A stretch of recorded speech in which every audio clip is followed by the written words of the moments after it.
I'm Jennifer.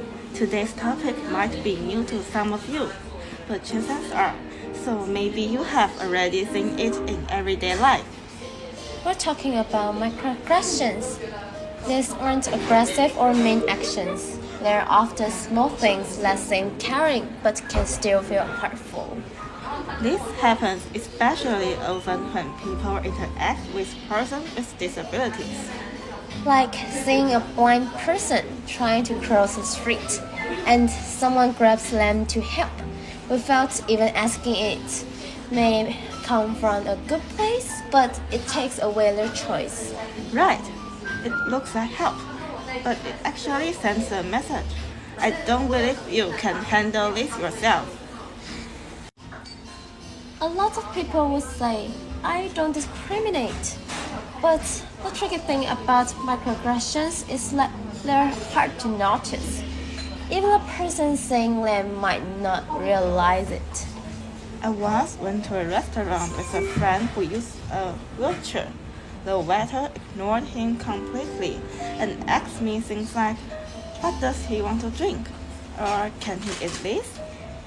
It might sound like concern, but that kind of conversation can feel really disrespectful. Yeah, actually he couldn't totally speak for himself, but they treated him like he couldn't.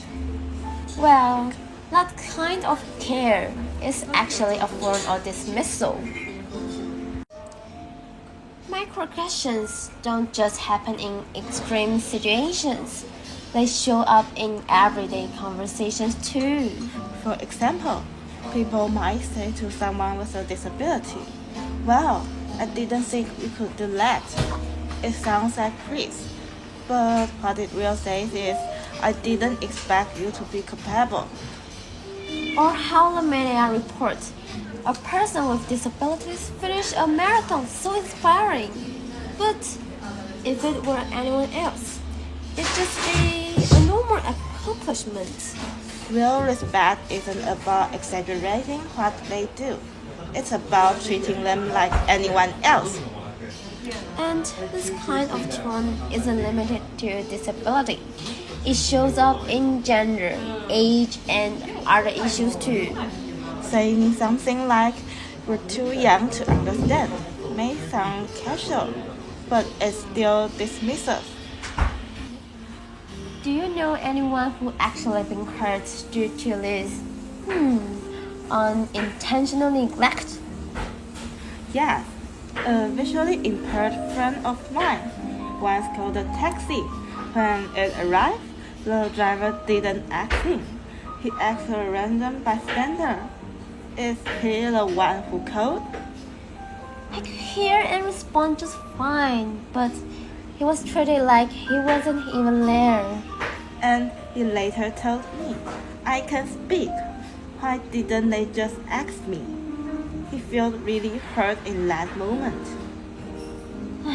Sometimes it's not that we want to ignore people. We just forget the basic respect of seeing them as capable. Some people might think, what if I say the wrong thing? Maybe it's safer not to say anything at all. I don't think silence is the answer. Instead of being afraid of mistakes, we can practice listening, acting, and being respectful in how we understand others. If you do want to point something out, maybe try doing it in private or using a gentle tone. For example, "I know you probably didn't mean it," but saying it that way might make him feel uncomfortable.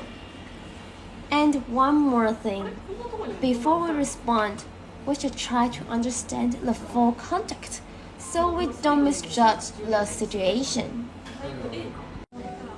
Today we talk about it isn't about pretending we now get it all.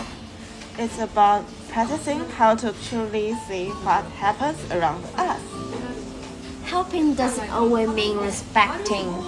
Sometimes we jump in too quickly and miss how the other person feels. Real equality starts with how we speak and how we see others.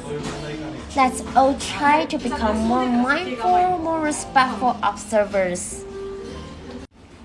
Thank you for your listening. And wish you have a nice day. Bye bye.